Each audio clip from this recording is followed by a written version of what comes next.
Hello, and welcome back to The Director's Cut, brought to you by the Directors Guild of America, where each week we bring you a fresh and insightful interview with one of Hollywood's top directors, conducted by one of their peers. Remember to subscribe to our podcast on iTunes or wherever you get your podcasts.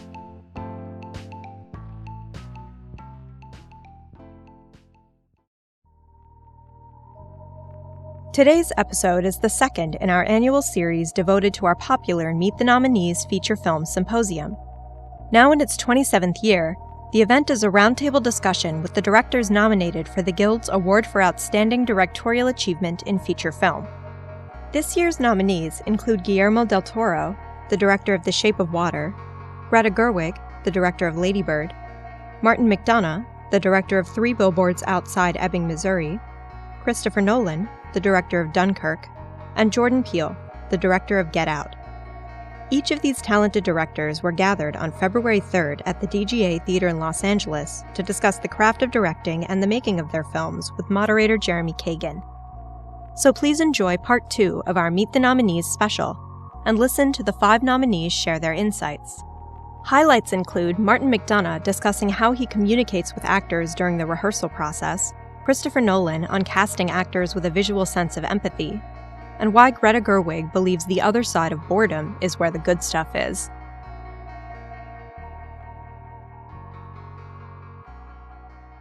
Let's talk about cast. And I'm not talking about your leads, because obviously you have wonderful actors that we well know, and I suspect asking them to do the part is where you are. But I'd like to talk about audition process, where you're casting people that you need to meet, and what your process is. I don't know if that happened with Finn Whitehead or some of the boys in the piece who are at least new to so many of us. But what is your process when you're meeting an actor? What do you do? How's it go? If I were an actor walking into your room to get the part of the moderator, what would it be like? What would you be saying? Well, you'd have it sewn up. 27 years.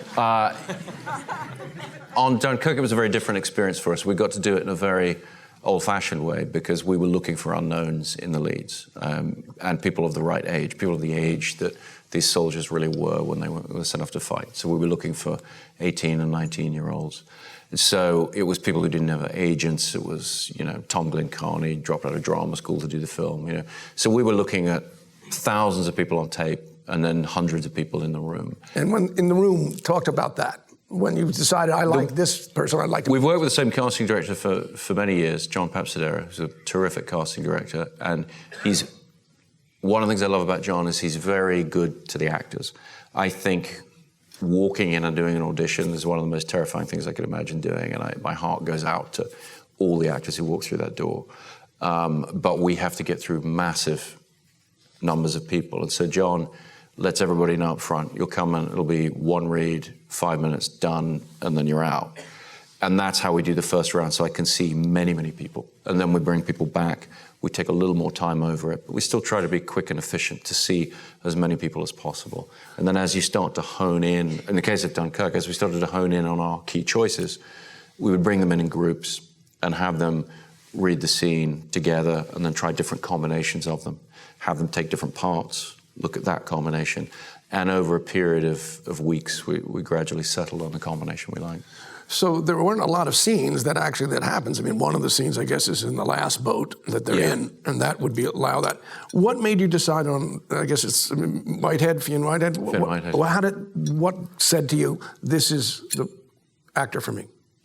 Well, in the case of Dunkirk, you're looking very specifically for a visual sense of empathy. You're looking for a performer who you can immediately care about and worry about. Because when you see him for the first time in the film and he's getting shot at and he's reacting to it, you have to understand immediately that this is not somebody who's going to go out and win the war single-handedly. This is just a human being, a kid that you need to care about. And so you're just looking for that openness, that quality that movie stars have, that just will take the audience on whatever their emotional journey is. And it's not the same as naturalism or documentary realism. There has to be, great actors have this very mysterious quality of empathy that they draw the audience in with. And the choice on him? Sorry? Did he have that for you the minute you met him, or did? Yeah, very much. I mean, I think you often feel that the minute somebody great walks in, you feel that quality. It's then a question of, is it the right presence? You know, does it fit the part, essentially? And that's why it's so heartbreaking to watch actors audition, because 90% of it is before they even walk in the door, in terms of what your preconception is about. What they're having to fit in with in order to get the part. Choosing the boys on the boat, Rylance's son, and George. What was the process there? Were they challenging? Were you seeing them repeatedly? What happened there? Very much the same process, because we were looking really for characters who are about the same age. And Barry Keoghan, sorry, I've been mispronouncing his name for years now. But Barry Keoghan, he looks younger than he is, which is a tremendous asset to him and to us. So he could play a 16-year-old, even though he's a few years older. But very much with this project, it was about how do you feel, even just looking, what's the presence of these people? They don't say a lot. They don't talk a lot about who they are or where they've come from or whatever. So it's really about how you feel about them almost visually. What do they get across in terms of, in Barry's case, it was really a sense of, I think, naivety. Thank you. Jordan, if an actor's walking in, I don't know if you had to audition anybody for any of the parts. I suspect maybe the group of white people that come to the party, they may have all been people that you needed to audition. But what's your process? My process is very much focused on the comfort of the actor, and there's several things you need to figure out about an actor to know if they're the right for the role. There's their presence. There's how they look, if they're going to feel right. But then, of course, there's how you communicate with them. Do they respond to adjustments you make? Having been an actor and going to so many of these awful, just brutal, sadomasochistic events, it's very important to me to engage in an actor in such a way that even if they don't get the role, they feel like they've been worth. This experience was worth something, and that we both achieved something, even if it was just in that room. How do you do it? I engage with them very directly, and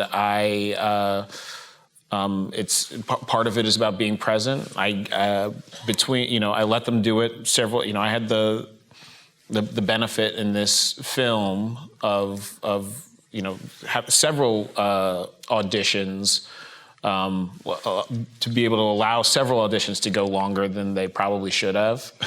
So, I would get up and talk to them, let them do it many times, make adjustments. Sometimes even after I knew it was not the right person for the job, we'd still do it, and I'd be learning about the character. I don't know if that is a guild violation. No, it's part of the process. Part of the process. You're fine. But Writers Guild, maybe, but not in. What I found for this movie was that every character has a duality at play.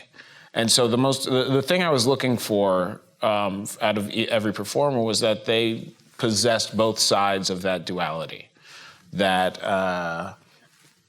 in the case of, say, Betty Gabriel, who played Georgina again, can I get the pleasant, disarming side? Can I also get the scared shitless side? So did she, by the way, come from an audition, or did you cast her? She did. And do you remember that audition? I do. I remember all of them.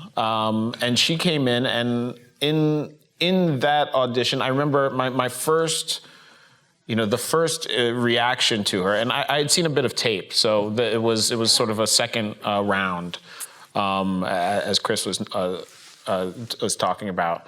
And I remember she has this quality where I was like, okay, that could be an old white lady in there. You know, it was very, you know, it's like this rare quality. It just, you know, and so that was like, okay, this is exciting. And then she comes in. She is a very brilliantly trained actor. I believe she went to Juilliard. She's also a dancer, so she has a very movement-based and a very physical process, which I latched onto. And so part of it felt like choreography, in that I was giving her very physical energies to play and experiment with. In the audition itself? In the audition. Because, by the way, the characters of the housekeeper and the groundskeeper, the sort of post-op characters in the movie are everything in this movie. If we don't nail that, it's not that's the thing, right? And I don't know in writing the screenplay. I don't know that I had I knew exactly what their quality would be. At several points in the screenplay, I think it sort of takes different shapes. At some point, there's like, you know, it's as if there's a distant lobotomized effect. At other points, there's a Stepford Wife-vian thing going on in the screenplay. But I knew this couldn't be Stepford Wives. Right. This was a different thing. So part was trying to figure out this balance between the presentation and the disarming first glance at these people, and then figuring out how that dark side would play. And I believe in the audition with Betty, you know, we hit that moment where, you know, it's sort of the first stage of me starting to dial up the crazy in that one moment, and saying, you know, I knew at that point of the movie, we needed the scariest scene so far. And it was just a scene between two people. It was just this check-in. So I knew that the performance was what was going to get us there. And it was in that scene where I remember telling her, do it again, but say no more. Say no more times. Just to kind of get her into this idea of like, something needs to be off balance and wrong about the way this feels. And she did it again. She said, no. And I was like, okay, we're going somewhere cool. Give me no more, just more no's. Just whatever happens when you're in there, it's crazy, it's creeping me out. And she did it again, and then, you know, we did it a third time, and I was like, now just say no like way too many times. And it got to this thing, and that, you know, of course, is like this moment that was not scripted. I think it was probably 1 to 3 no's in the script, but in that audition, I sort of figured out that we figured out that it needed, that was where we were going to go off on our scary moment. It's fascinating in a way that does happen, that in an audition, not only are you discovering something about your script, of course, but you're discovering something about the character and potentially something about how you're actually going to make the scene. And you wouldn't have known it if an actor had not walked in and done that.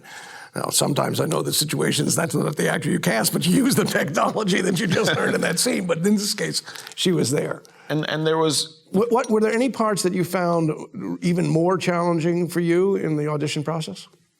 The parts in the audition process that I felt challenged, you know, it was I didn't find the challenge. I found I was very engaged and very relieved. You know, I looked at this was my first film, my directorial debut. So the audition process was as much of an audition for me, myself, working with actors. And what did you learn about yourself? You know, I learned that I needed to emotionally connect with the character as much as I needed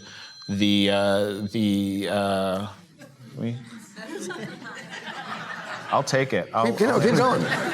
No, I needed to experience the emotion as much as the performer did. And it was, many times in the audition process or several times in the audition process, many times in the actual film, in working with the actor, I would get to this point of crying for the emotion that I was, and it was about trying to figure out how to articulate what's going on, and I would have a catharsis sort of with the actor in the moment of what's actually going on here.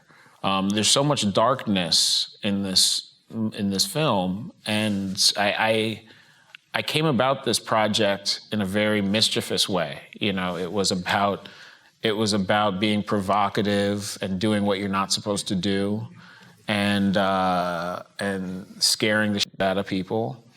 And when the farther I got into it, the more of the reality of what the film was about hit me in several stages.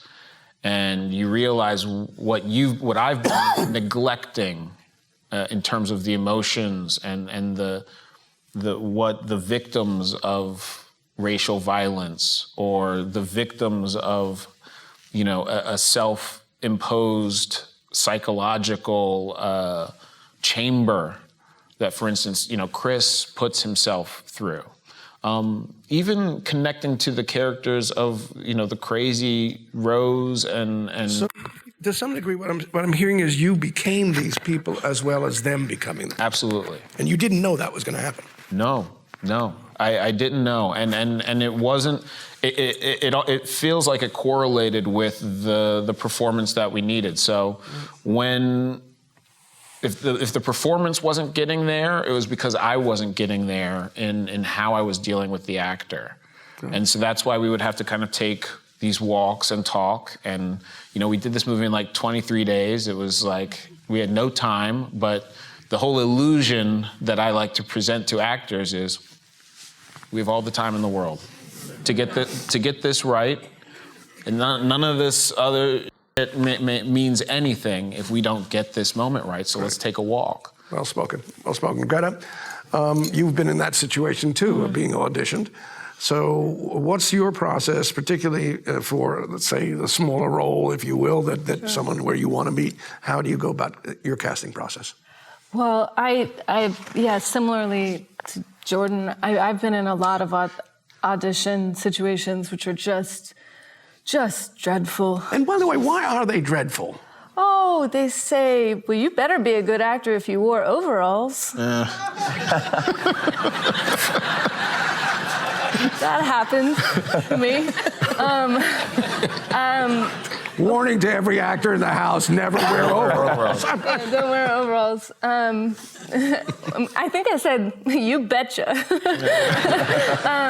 No, I have this, for me, auditioning actors, I'm so sympathetic to where they are. I have the same thing. I would spend a long time with people. And I think, I think with some actors, it was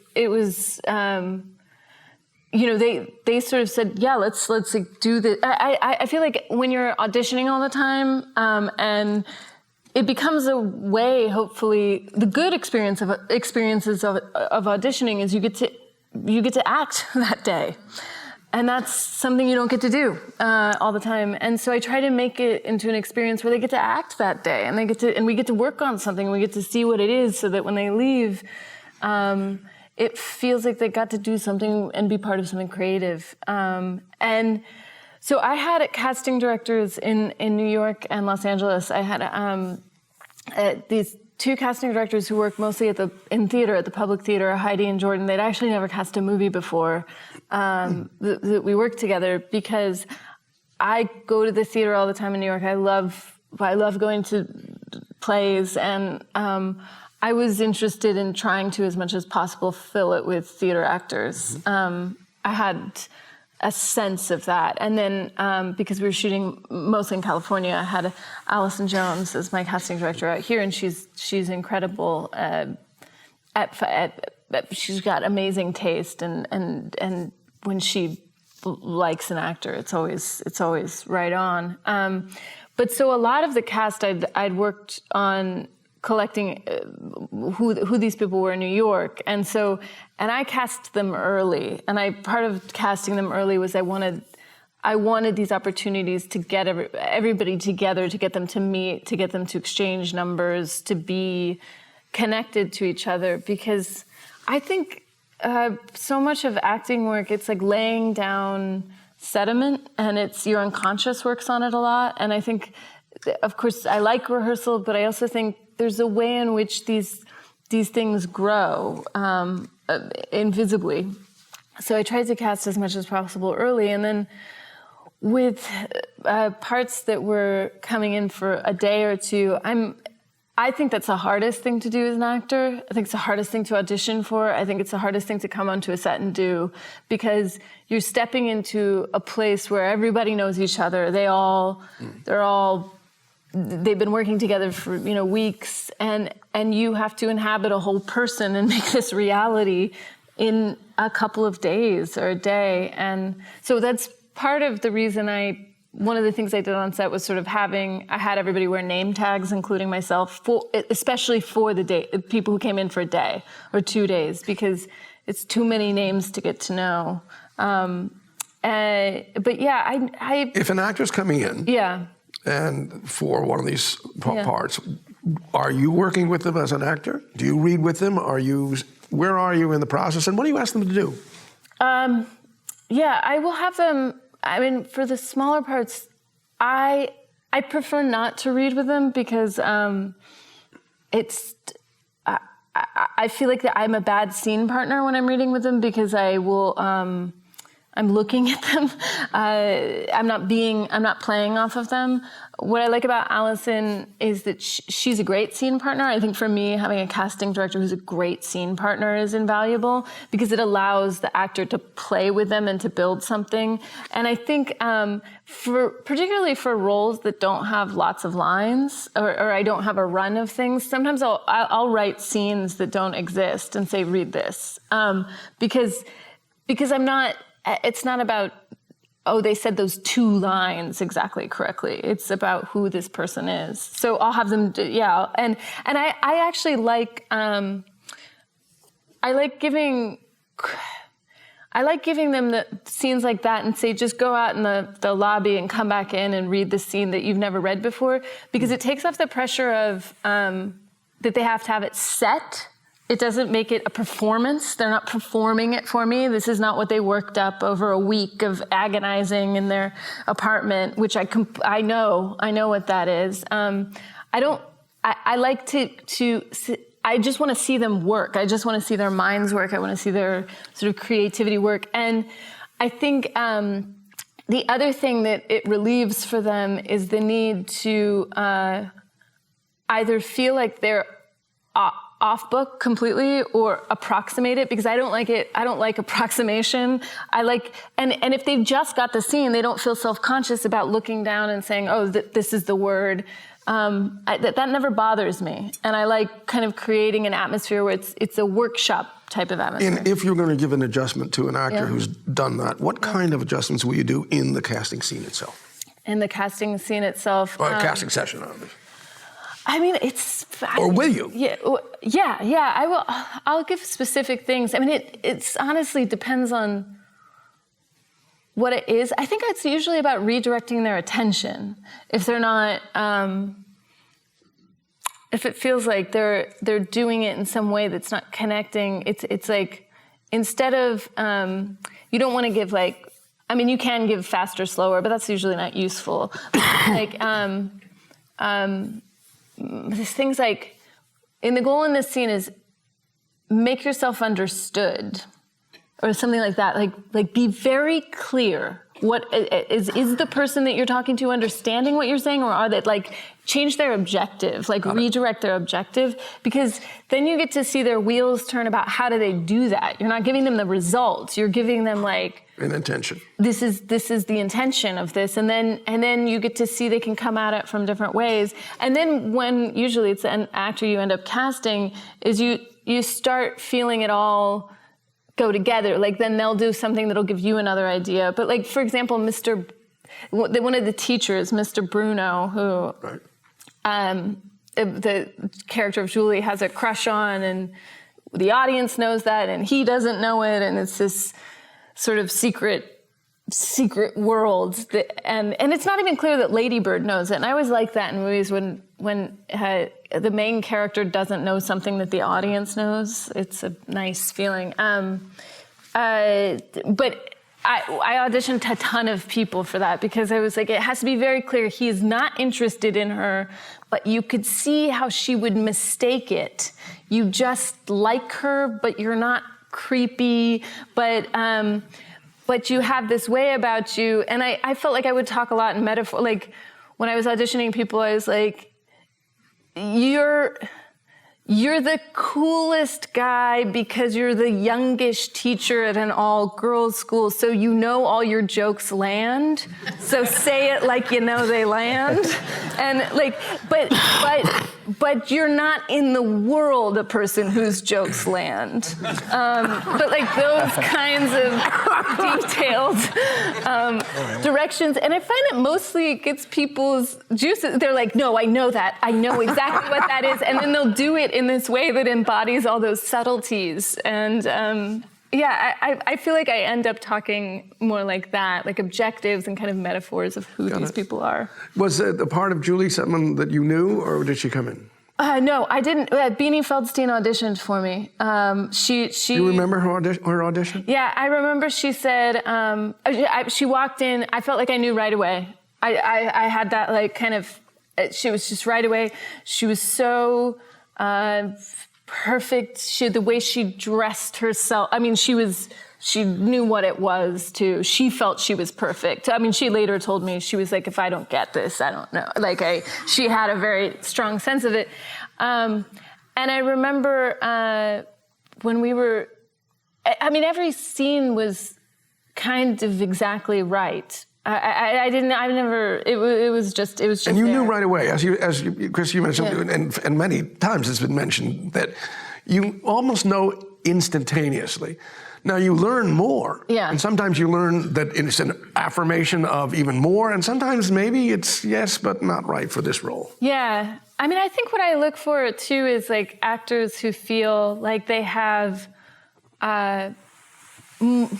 and that's why I think I avoid the auditions that feel like performances, because I don't want to see all you've got. I want to see the beginning of what it will be. Because if you can give me all you've got right now, it's not as interesting to me as like, it's a sketch, it's an opening gambit for what this relationship will be. Mm-hmm. And Beanie Feldstein was right away, just right away. And she said to me, we were reading, I had to read this scene with that happens. We're after prom at the bridge, and she's talking about her summer plans. Her summer plans and her dad who showed up and what that is. And I remember saying to her, it's the kind of conversation you have. You don't even need to be looking at each other because you're tired, you've been up all night, and it's that intimacy where you definitely don't need to make eye contact the whole time, and you can keep your voice lazy. And she said, oh, it's like my best friend and I, we call it our pillow talk. And I was like, yeah, it's just that. It's exactly that. And she said, it's like when you're drifting off and that feeling of, I'll tell you something because because we're so tired and it's been a whole night. That's great. Thank you. Yeah. Thank you. Guillermo, meeting an actor for the first time, what's your process? You know, in the case of Shape of Water, I wrote the parts for most of them.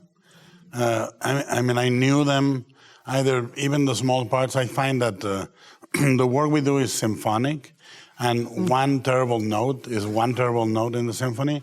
It doesn't matter if it's a part with 3 lines. It can actually ruin the movie, the experience of the movie. And I think that having worked in Toronto for now almost 7 years consecutive, I knew most everybody, and it was hard to find somebody new. But for those that I knew, I would write even for the small parts. I was interested in the part of the wife of Michael Shannon's wife. Yeah. Was she an actress you'd worked with before? Yeah, she actually had read for the main part of the series The Strain, and she had gotten it, but she couldn't get out of her contract. And I said, note to self. But the thing is, when doing that, I wrote it for Sally, I wrote it for Shannon, I wrote it for Octavia, Doug Jones, and so forth.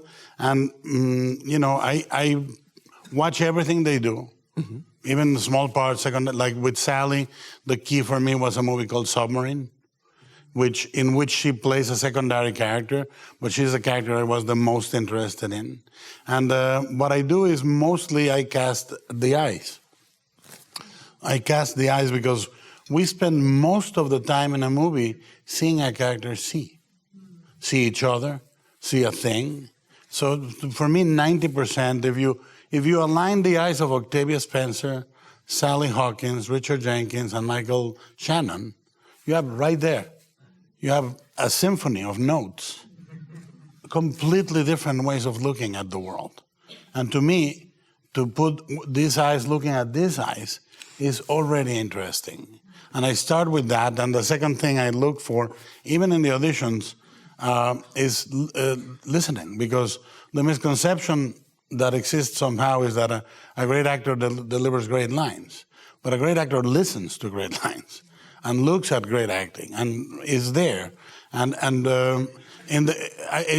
been doing this for now 25 years, and when I go through the process, the first few times I audition, I only wanted to make tea for them and comfort them, and I find that being brief but there is the best way for me to audition, even for a small part.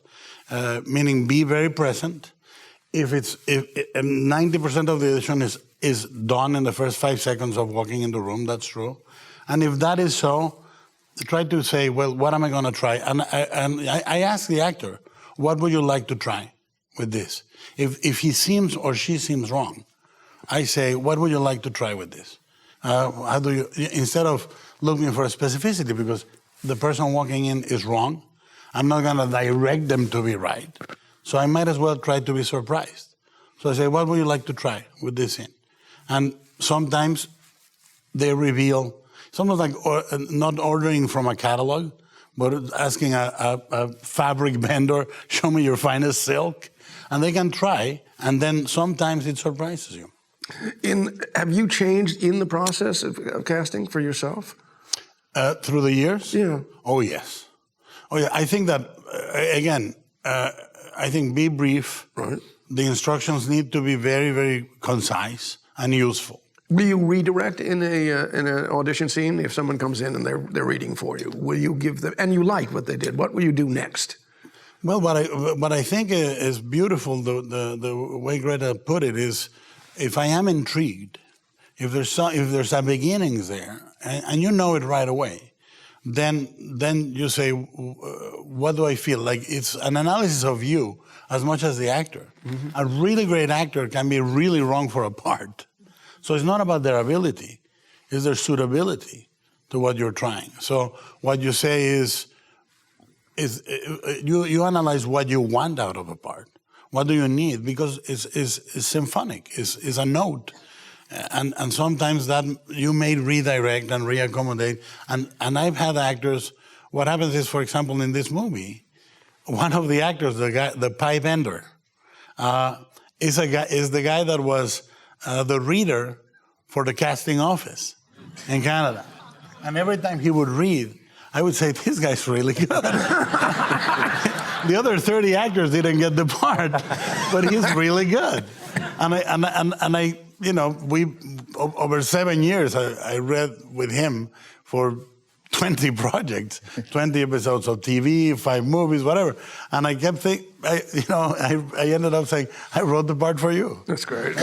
Was there any role, because you said you wrote almost all these roles for actors you knew, was there any role where it was still a little more amorphous for you? And I'm not sure. Well, there's a particular shot that was very delicate for me. It's a single shot in the Cadillac dealership. Mm-hmm. And it was a single shot of a vendor that takes Michael Shannon from not wanting to buy a car to wanting to buy a car. And it's a single shot on a dolly on a dance floor. And I needed a guy that could sell. And I knew this actor. He had done a part on The Strain. And he was not particularly suited for that part on The Strain. But for this one, I thought, maybe. And he surprised me by coming in, and he was just absolutely convincing, beyond what I thought he would be. And the reason is he was not trying to sell. He was not trying to do what Greta said beautifully. He was not giving me his all. He was selling. It was the 20th time he had given that speech to a person in that floor. But he had the chops. So he was hitting the like, there's a moment where Shannon says, "I'm just looking," and he says, "I'm just talking." And that and I'm just talking. So that little exchange, nobody else nailed. That was the point of inflection. And he nailed it in your audition. He nailed it on the audition. And from then on, it was since it was a single Have you take. all been in the position, I want to hear, this is Martin, but where you actually said in an audition, you've got the part before the audition's over? Oh, yeah. Yeah. Little Rel Howery got it. So he came in to read for you? He came in to read. The character, he played Rod in the film. Yes, he did. And this was one where he left. I actually ran out after him to tell him he got the role, because that was the one where it was as if the character just came in and existed. That was exactly what I was picturing. Although I didn't know it, but he came in. His audition was pretty rough around the edges. He didn't have. He kept stopping and being like, I'm sorry. This is, And it was like, don't even worry, man. You're it. That happened to me in a movie I did called Devil's Backbone. Mm-hmm. The main actor, the main kid, came in to read for an extra. He came in to read for the group of kids that are in the background, and I saw his eyes. And I said, would you read this line? And he read the line, and he said, well, now tell me the same thing your way. Talk to me about it. And he talked to me about it. And before he left the room, he says, you're the main character. Which he said, cool. It's not like they go, no, but didn't expect it, so didn't expect it. He said, oh, main character, extra, I got something. Martin, you come from the theater, so you know what the process is in auditioning for theater. Is it different? And how does it go for you? No, it's exactly the same, and it's very similar to what Greta and Chris was saying. I think you always hope, if you care about actors especially, even as from the playwright side, you really hope that everyone who comes in is going to get the part, is going to do well, and nothing you're going to do is going to screw up their process. At the same time, sometimes as soon as someone comes in, you just don't feel they're right, and they'll probably never get there. But I think if you've got any sort of humanity, you want to do it 2 or 3 times, and you do learn little things, and it does. It's probably selfish, but it does help you kind of focus down on what it is they're doing that isn't quite right, but what you do need in the scene. And if you're redirecting, and actors come in and you're asking him or her to do it a couple more times, what's the kind of language that you might be using? Well, it's usually, because that process is so short and quick,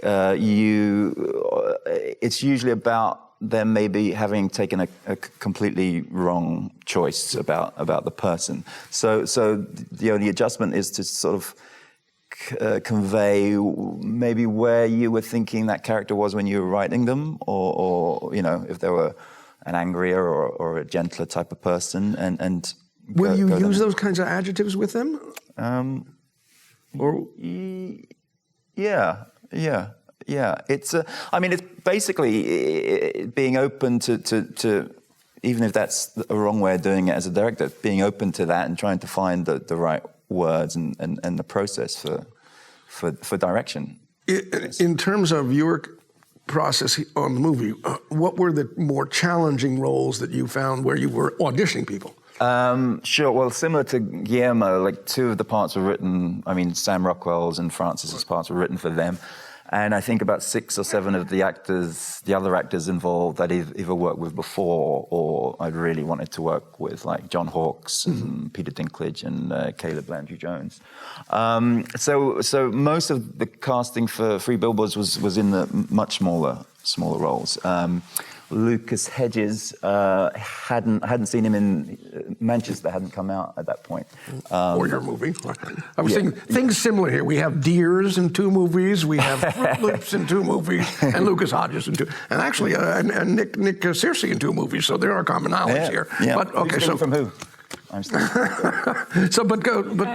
speak to how you would go. Which ones are the challenges? I think the daughter, Francis's daughter, that was like a very tricky character and scene because it's a one scene. There's only one scene in the movie, and it was a character that you didn't want to, paint as this, perfect victim almost. It had to be someone who's just a completely real. Teenager who fights with her mom all the time, and we saw Catherine, who's in the film, and she was great. But I felt like there was a couple of other colours that I needed to see. And what did you feel, at least if you remember, that she wasn't showing you at that moment? I think she nailed completely the anger. And I guess I was just wondering if there was a hint of something else to find. But strangely, when I saw a couple of other actors who were all the softness and the light, I kind of went back and had a look at Catherine again. She came in again, and I think I just kind of hinted at there could be a touch of that, and she showed that brilliantly too. So, but also comedy, even in a scene as sort of dark and angry as that, it needed a touch of comedic timing too, and Catherine was brilliant at that. Any other parts that also were... Well, in terms of offering a part to someone straight away, Sandy Martin, who played Sam Rockwell's mum in the film, she had a small part in Seven Psychopaths that didn't make it, but she was brilliant in that, so I called her back for this. And I felt like an idiot for even having her audition because at the end of like one line reading, she'd nailed it, and I was able to offer it to Sandy there. I think she's amazing. Did you tell her in the room? Yeah. So there we have another example of it. Yeah. Talk about rehearsal process, particularly because that's something you know well. Yeah. What about rehearsal process for all of you? And I'm interested in seeing what you do in rehearsal process, but talk about yours. I like trying to do as much of it as possible. On this, we probably didn't get quite as much because Frances was quite determined that she wouldn't rehearse with any of the cops in the film. So she wouldn't, even though she loves Woody and Sam, she didn't want to become friendly with them before the shooting started. And as an idiot, I was thinking, couldn't we just do a little bit just to make me relieve being in the room with 3 movie stars? But she was right, and it shows in the film that that was unnecessary. But she was open to like the family dynamic, so we had a couple of weekends with Frances and Lucas and Catherine and John Hawkes as well. We rehearsed that. And what would you do in the rehearsals? What's the rehearsal process? Basically, just let them go at it. Let them go at the scene a couple of times, and then. With Frances, I went around to her place like months before. She had the script like a year before we made the film. And we'd email over the course of that year. But maybe at the early prep, I went around and we just read it sitting across from each other. And I think it's in those times where I feel it's the most useful for me, because as the writer, it's almost more as the writer than anything, I can convey exactly why every scene is there, every line is in there, and even though that doesn't mean the scene has to convey that emotion, at least that discussion is opened up. At least they know where you're coming from and the routes that we can go from that place. Same with Sam. We've got a history. We did a play together before. When you were sitting down and reading one-on-one with Frances, were there moments, because it's such a specific character that she creates, I don't know if she'd already gotten there when you were doing that work. Were there moments where she would ask or she would do, and you would say, this could go this way? How would you? What's the kind of language again that you would be using in rehearsal? Well, it was strangely, it was the comedy was one of the things we had kind of conflicts about, even in that very early reading. I was I'm always pushing to keep every single line in, but she was the lines that she was finding uncomfortable for the character were the comedic ones. That said, we kept everything in, but I think there was a little dance that we needed to make to find out what that was all about. I don't know, and it wasn't quite comfortable, but it was okay, and it never quite became comfortable. But I think that's what's still in the film, is that she is witty and she is funny, but she's not ever displaying it. But it's there, and it's uncomfortably behind that fierceness, I guess, and that's what we ended up with. But in the rehearsal or in the talk, we never actually found that solution or that compromise. But that was fine. Then in terms of rehearsing, it's just like let them go at it, suggesting other places that where a character could be gentler or angrier, but it's always about finding a truth. So if anyone's ever playing it actually for a straight laugh, even in rehearsals, it's more about letting them know that it's just about finding the truth and letting me and the DP and the editor worry about comedy. And who's in the rehearsal room? It's just me and them. Right. And how long will you do a rehearsal? Will it be a couple hours? What will be? Yeah, a couple of hours is usually. I mean, on In Bruges, there was a whole different kettle of fish. Me and Colin Farrell and Brendan Gleeson were in a room for like 2 weeks in Bruges, just reading it over and over again. And we all thought that would kind of kill it.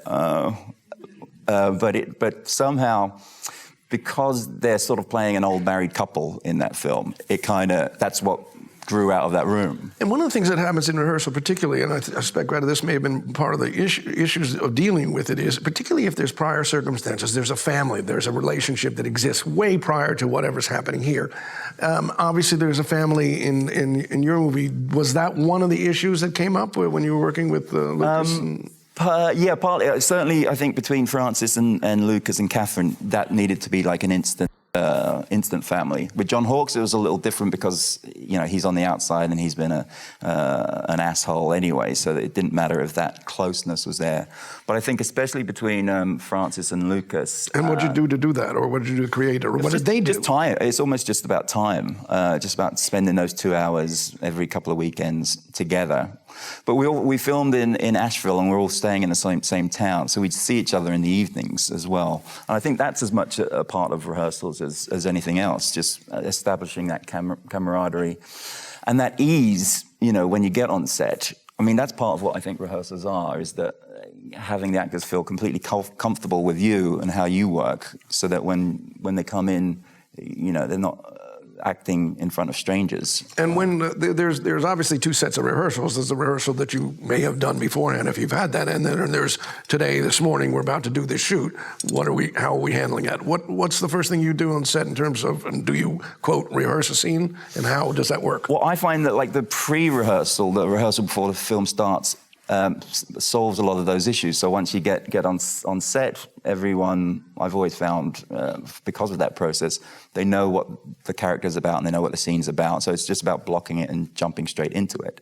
So that early rehearsal, I think, saves an awful lot of time.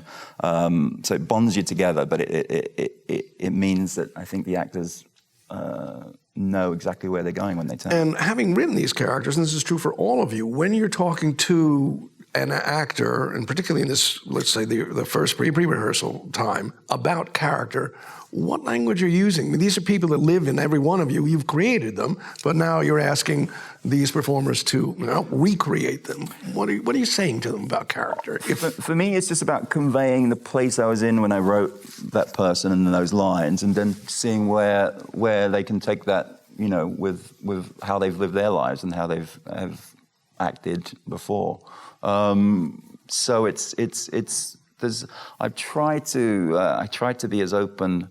I'm not really open about line changes, but in the delivery, that's the writer talking.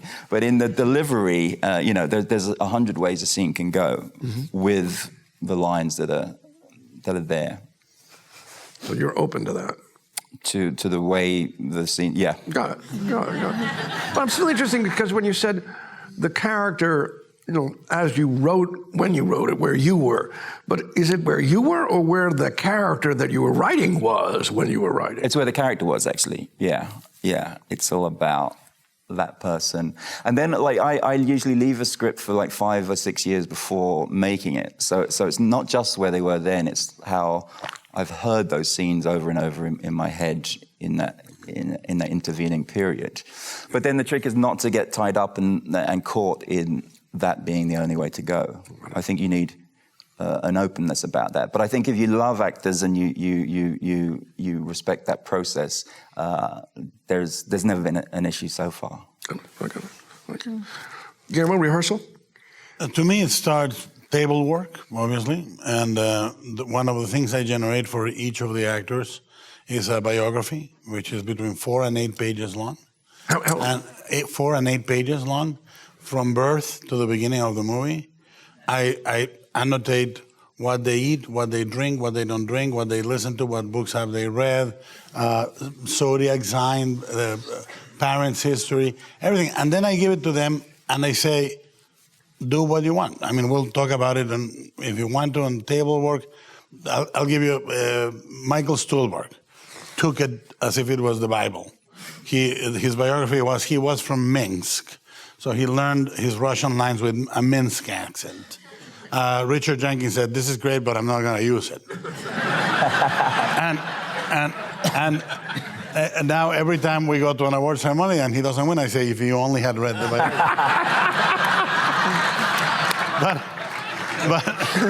But what you do with that is you say, this is my starter of how I internalize the character. Now let's see what we do together. That's a great beginning. What I do is, again, the instinct to segregate factions of the actors. Sometimes it works. I did it with Michael Shannon on Shape of Water. I said, you and I have meetings separate. You never rehearse with the group, because the loneliest character in the film is him. And I wanted him to be alone. And not just for effect of him being imposing, but because his essence needed to feel sad and alone. At the end of the day, as an antagonist, I wanted him to be alone. The one thing happened precisely in the scene that we just saw. That's the scene that Richard and Sally took to heart to rehearse, not only with everyone, but on their own, because the rhythm at which she signs and he repeats, the idea for me was to create a triple monologue. Her emotions, which are beyond the words themselves, which when repeated, tell you what she's thinking, but then the introspection of Richard reacting to how it illuminates his own condition about love. That was the idea. They went and rehearsed. They got it to a T. We started doing the takes, and it was completely mechanical. I felt this is beautiful, but it's beautiful in a really preconceived way. And the key to that was Richard is an actor that is very present. He's always in need to be immediate. He doesn't pre-plan. We can block, and I'll tell you what the process is for me on the blocking. But I said to Sally, hit him really hard.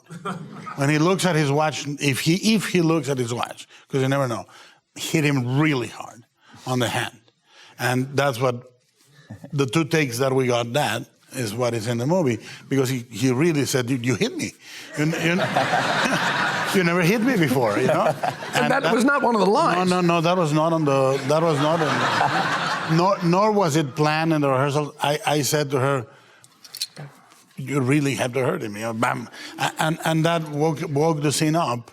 I think that what I do in the morning is I arrive an hour and a half before anyone.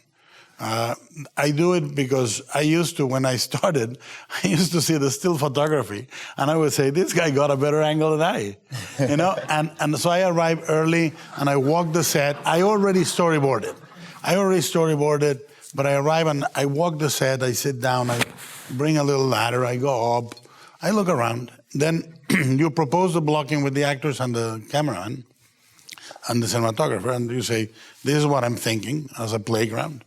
You adjust. If there's any good ideas, you adjust, you change. I reboard really quick, and then we go at it, and it becomes a living thing. But the rehearsal before is important more than anything for comfort, for knowing. For me, the key is seeing what the actor says he or she needs, and me seeing what they really need. Because sometimes an actor will say, I need direction, and they don't really want it, or the opposite. Leave me alone for 3 takes, and then in the process you find out that you really need to get in there in the second take, or vice versa. You say, you can only say faster, slower, and let them be alive and give you, each of them needs. So for me, rehearsal is not so much running the lines or finding the but finding the dynamic between you and the actors. What do they need? A friend? Do they need a confidant? Do they need an enemy? Do they need a father figure they can love or hate? And then you become that, and you use it. Are you okay playing those roles? Yes, I am. No, I'm serious. That's a variety of roles. Are some of you more comfortable with? I'm Mexican. I'm pretty versatile. I was trying to understand what that meant. I'm really good at comforting, and I'm really good at confrontation. Whatever is needed. I think that obviously a set is a living thing. With everybody is a little society in which there's that beautiful saying. In every movie there is one asshole at least. And if you haven't found it by the 5th day, it's you. That is new for me. It's something I found out. I go, I'm the impossible one on this.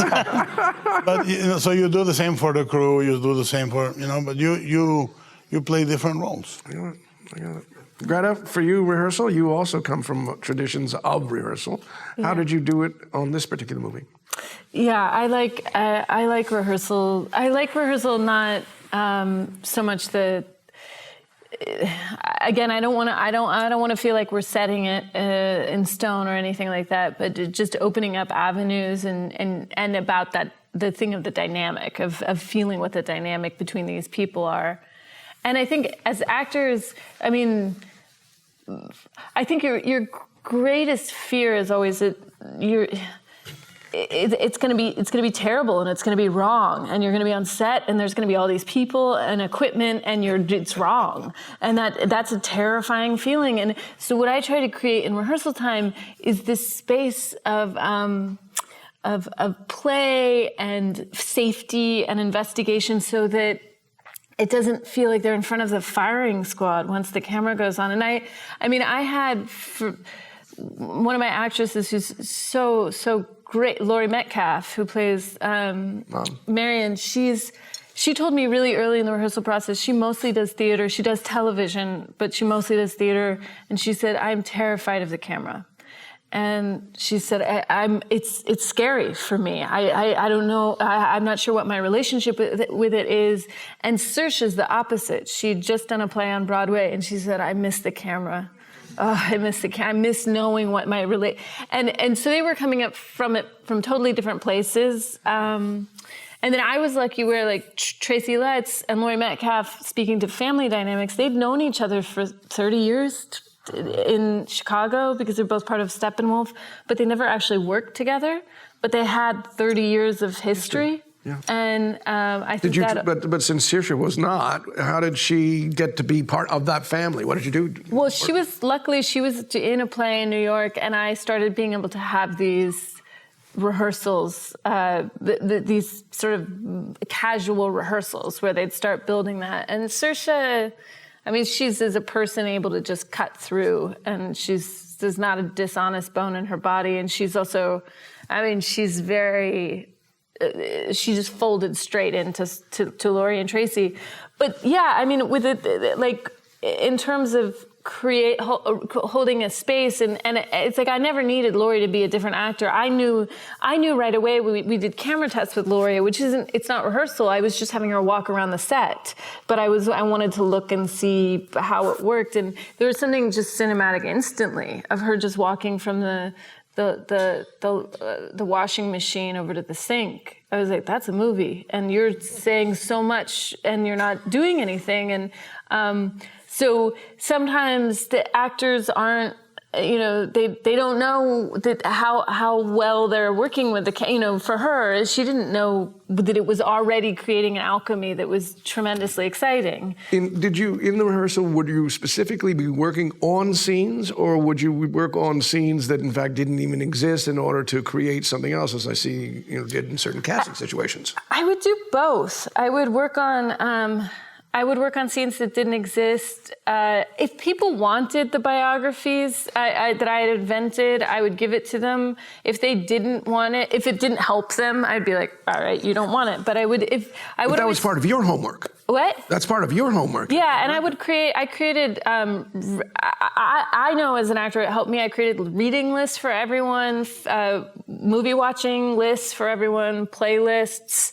biography, anything that, because I think loading up with everything that you possibly can it's always been helpful for me. And like with Timothée Chalamet's character in the scene, I had him watch My Night at Maud's, because there's a character of a young man talking very confidently at a woman about all of his ideas, and to me, it's like, that is that guy. He existed then, he exists now. He's not bad, but he's just young and really certain.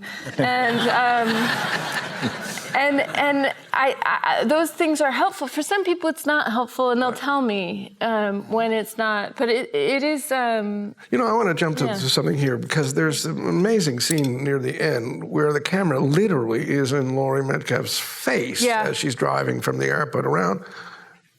Talk to us. How did that happen? Knowing that now maybe she was getting used to it, but Well, originally I had an idea. There were many things that I had. I mean, this is the first film I directed, so I covered myself. But there were scene ideas that I had. I was like, I want to do it in one. Like the opening fight car scene. I wanted to do that in one. I watched that scene in Paper Moon when they're fighting in that one take, and then I'm lucky enough, I know Peter Bogdanovich a little bit, and I talked to him, and he was like, that took 5 days of shooting. And I was like, that's so much of our schedule. I can't do that. Also, it's much easier to shoot one of those scenes when a car doesn't have a top, because you can see more of the landscape. There's great car stuff in Cleo from 5 to 7. Also, that car doesn't have a top. Yep. Car tops are hard. Anyway, but so I had these ideas of doing these wonders, and then I was like, okay, no, you're not going to do the whole thing like that. But I had an idea of wanting to do. I'd sort of tried to create a way. I was like, how could we get a camera off of the car and into the airport? And there was just no way on our budget with it. So I had to find my way to cut it out. But I was like, I want you to be with it the whole time and then go in. But the drive was too long, and I couldn't figure out how to do that thing. I mean, if I had, but what I don't did know. you tell her? She is the most relentless actress. She's the most committed actress. She could do anything. She could do it 10 times. She could do it standing on her head. Anything you wanted, she could do. And I do a lot of takes. I tend to do a lot of takes, actually, because I always like to see where actors go after they get bored with their own ideas. Because something interesting happens. I don't know, it's like a theme for me. I think the other side of boredom is always where the good stuff is. Mm-hmm. Because I think you get really excited at first. You nailed it. Everybody's happy. It's good. And then you kind of settle. And then it gets boring. And then something else comes up. And that other side. So I think boredom is very instructive for me as a writer and as watching actors. And then, so with Laurie though, she said to me, because she knows I do a lot of takes, she took me aside and she said, I can do this twice. I think I can only do this twice. It's too hard. She's got kids. She just was like, I have to drive away. She didn't even need to explain to me why she could only do it twice. She said she could only do it twice. And then, but that's not her saying, here's my limitations. That's her saying, I will meet you with everything I have twice, so you have to meet me there too. And that's for, I think, for director, an actor who knows themselves so well, and they say, this is what I need from you, so then you can provide that. And she did. Yeah. Do you remember which take you used? The first one. Wow. She was just, it just was there. Yeah. And she goes through, it's, just that anger that creates a kind of certainty, which is very dangerous, that gives way to a little bit of doubt, which then uncovers, of course, there's pain. And then once the pain takes over, then this hope of maybe I'll get back in time, and then realizing it's too late. Now she did all that. That cycle that you just said, yeah, which is quite beautifully put. Did you know that then? Did you know that even when you were writing that? And would you, if we had looked at the script and I had asked you, the question, what's the cycle going on in this, would you have said what you said now? Yeah. I mean, seeing Laurie do it, it deepened and changed, because she inhabited the character in this very specific way, and in some ways the roughness that character has as the defense for fear or for other things, that when that starts crumbling, I couldn't have predicted how she did that, but I always knew that scene sort of came to me wholesale of like, you drive away and then you drive back. And one question just about this. Did you discuss it at all? Or was this one of those moments both of you knew and she said, I'm going to do this for you, but twice, but that's it? Or did you discuss it? We did discuss it. We did, we did pretty traditional, particularly me and Laurie did very traditional table work, like you do in theater, where you sit around and every single line you talk through, and you do this very, it's not intellectual exactly, but it is dramaturgical. It is like Are you talking intention and character essentially? Yeah, intention and character and backstory and what does this mean? And she's very comfortable with that kind of work, and she likes that kind of work. So we talked about it in that, and she knew that for me, I wanted to be careful that the emotional climax of the film was usually an aggregate. I didn't want it to happen on screen, but more like the rush of moments all together would give you a feeling. But that moment, I was like, that is the moment on screen. It's not happening in the hearts and minds and the vision of the audience. It's happening for this character at this moment. But we have to earn that, because I'm not doing that very many times. Most of it, I wanted things to happen for the audience that weren't happening for the characters, if that makes sense. And in that moment, I needed it all to go together. So she knew that, and so she knew what was coming. I remember she said to me, she's like, it's like hanging over me. It's like a guillotine somewhere down the schedule. But I would do things to speak to just dynamics too, of just on set and how that becomes its own ecosystem. Like the opening scene of Saoirse and Laurie fighting in the car, I scheduled that for the second to last day of shooting, because I was like, I just had this sense of they'll be so locked into each other by that point that they will have each other's rhythm so nailed that it will feel like you're cutting into the middle of just life. Got it. As it unfolds. And I just knew that no matter how much we rehearse, there's no substitute for those long days and hanging out and what that becomes. That did. Rehearsal for you? We didn't rehearse too much, but we did have there was a table read where it was just me and them. And then we did this thing where we got this house. We shot in Alabama. We went down to got this beach house that was a friend of Catherine Keener's, who let us use it. And we went there, spent the night there, and the whole idea was we were going to rehearse. And we got there. This was, the principal cast, maybe the family plus Daniel, actually. No one else was out there yet. And we rehearsed a few scenes. I would sort of, it was kind of a hang session. It was kind of like, a bunch of artists chilling, getting to know one another on one hand. And then I would, at some point, pull a couple of the actors away into another room, mostly because there would be some kind of question mark in my head or about how this scene would work. So we did this with the hypnosis scene once.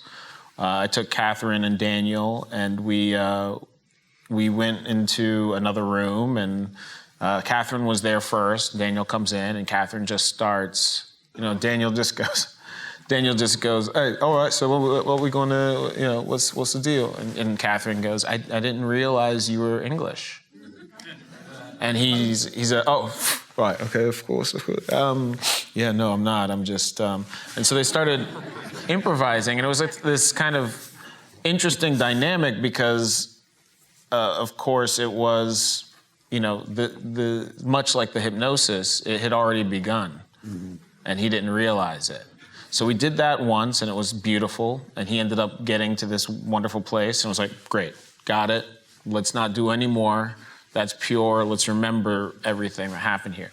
With Rose and Chris, we did a couple of scenes. That was important to, if the audience didn't buy that relationship, wasn't rooting for that relationship, the whole thing topples over. So we really found what their connection was. And how did you do that? We talked about it. We did the scenes a couple of times, and I think the first couple of times we did the scenes, I was feeling like I wasn't believing they were in love. Mm-hmm. And at some point, what the moments that worked were when there was a comedic moment, when somebody said something funny and the other one laughed. And so that was the thing, was like, that's it. You guys are in love because you share a sense of humor. And that's a love story everybody can relate to. Yeah. You can be from two different worlds, you can be, whatever. If you are in love with, how somebody makes you laugh, then it reminds us of our love and our love of art. So we focused on that, and we even started writing new moments to make sure that side of their relationship was fleshed out. As far as the writing process, to me, it's wonderful to direct something that I know so well, because and for me, by the way, it's the words are important, but the ideas are what's really crucial. And there are many words, many lines that could be replaced with other versions of lines that can get us to the same ideas. But there are also certain things that. And fascinating to hear that the three of you discovered in rehearsal how to, in fact, connect the people, because you saw what the problem was. Exactly.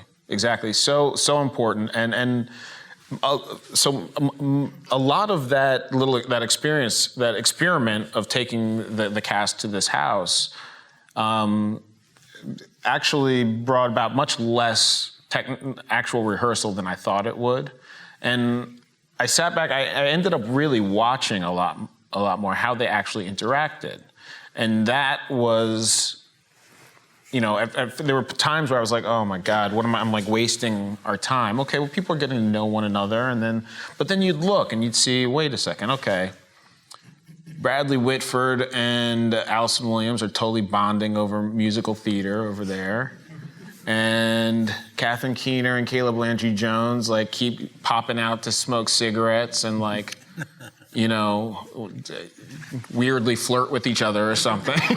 You know, and you're like, okay, there's a dynamic here that is not in my script, but this, I learned you don't fight the dynamic. You know, you don't have to make it that's you don't have to write that into the script. But what I feel like that depth is felt in the script.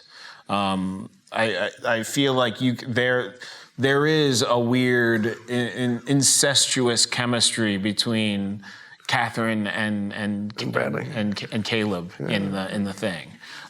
There is a father-daughter bond between Dean and Rose in the piece. So a lot of, and so that was the first stage of it. Very much for me was like seeing, and the lines start to blur between the dynamic of the performers and the dynamic of the characters.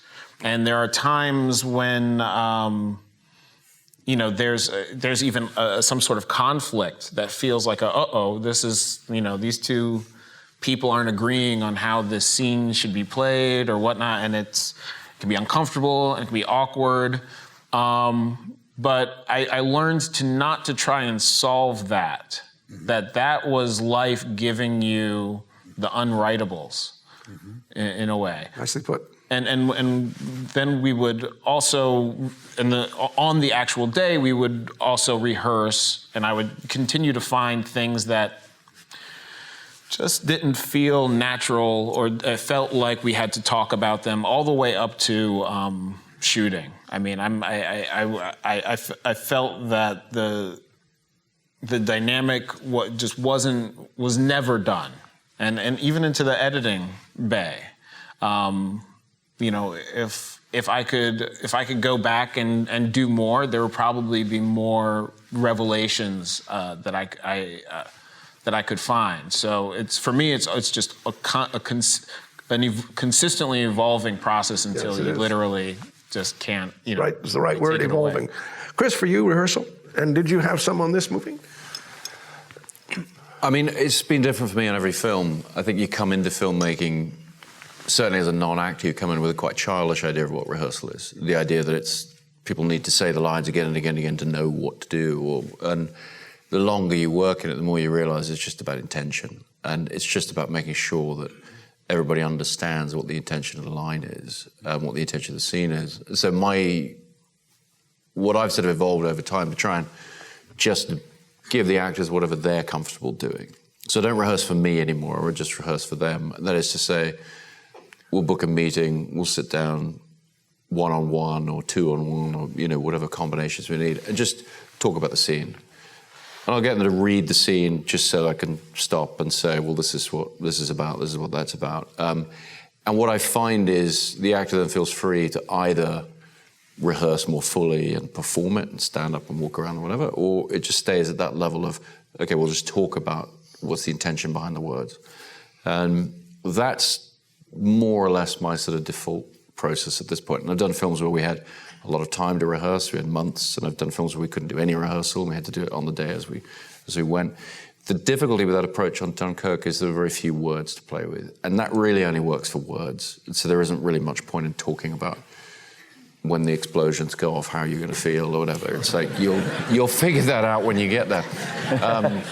But the exception was the scenes on the Moonstone, the small yacht, led by Mark Rylance. And Mark is a brilliant, brilliant actor who comes to the world of theatre. He's one of the legendary British theatre actors, and I'd wanted to work with him for decades. And he really pushed me to a process that I thought was fantastic of getting onto the boat really just over a long day with the kids who really hadn't done a lot of acting before, and Cillian Murphy, who had, and I'd worked with before and was very comfortable with. And what Mark really wanted to do was fill in the blanks. The script was written with all of the cross cuts between the timelines, and so there's always elision. And he wanted to explore with the other actors, okay, what would we be doing in between? What would have happened in the hours between this scene and this scene? And so we spent a day on the boat just doing that and just fleshing out all of that. And I think it was a very valuable process. It also told me that the physicality of the boat was going to be everything in those scenes. So there wasn't really any point in rehearsing in any other way. So in the end, what we wound up doing on the shoot, because we shot for about 3 weeks on this boat, it was a very small crew stuffed in, shooting on the open water, and to get to a clear horizon, we had to motor out 45 minutes or an hour every morning on the boat. And so what we would do is we would rehearse the scenes as we went, and we would just rehearse, and Hoyte would watch and rehearse, we would talk about it, and just gradually we'd sort of look up and say, okay, we've lost sight of land now, we might as well just shoot the next one and just sort of ease into it that way.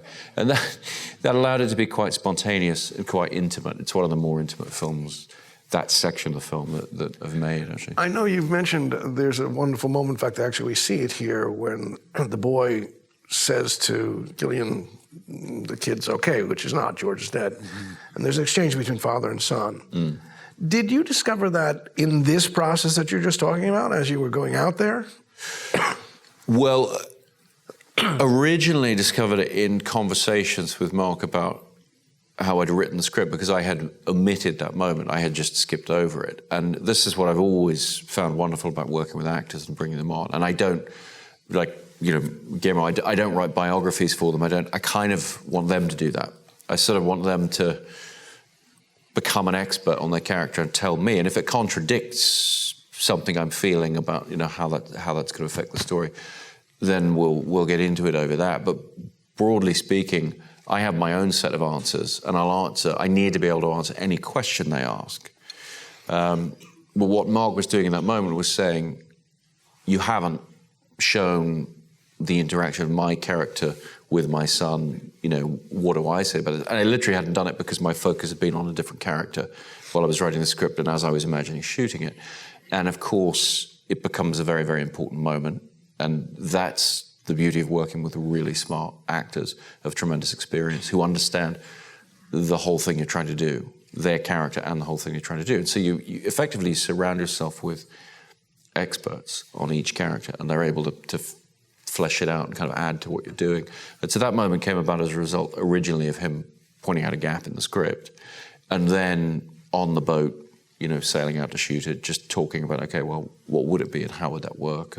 And in the end it became, and this is very often the case, it was interesting when Martin was talking about not letting everybody change his lines, which I say good luck with that with some of the actors I've worked with. But, it's an admirable position, but what I found over the years is quite often I just sort of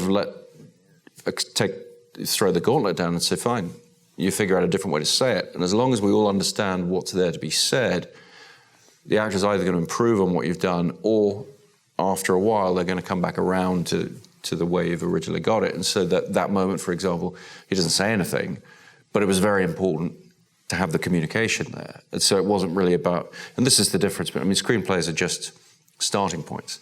They're just skeletons of what the film's going to be, and there are things they're not very good at getting across, and looks between people are one of them. And we've all sat there and typed in, he looks meaningfully, or looks at it, it doesn't mean, there's nothing there. You have to get there, and the actors will feel something and make you feel something.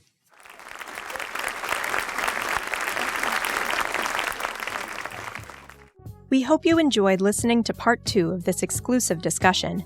You can watch the full video of the Feature Film Symposium on our website at dga.org/events. And be sure to download next week's episode, where our 5 feature film nominees will finish their conversation. Past episodes of The Director's Cut are available wherever you listen to podcasts, and be sure to click subscribe so you won't miss an episode. If you're enjoying the podcast, please like, share, and leave us a review. We'd love to hear your feedback. Thanks for listening, and we'll see you next time. This podcast is produced by the Directors Guild of America. Music is by Dan Wally.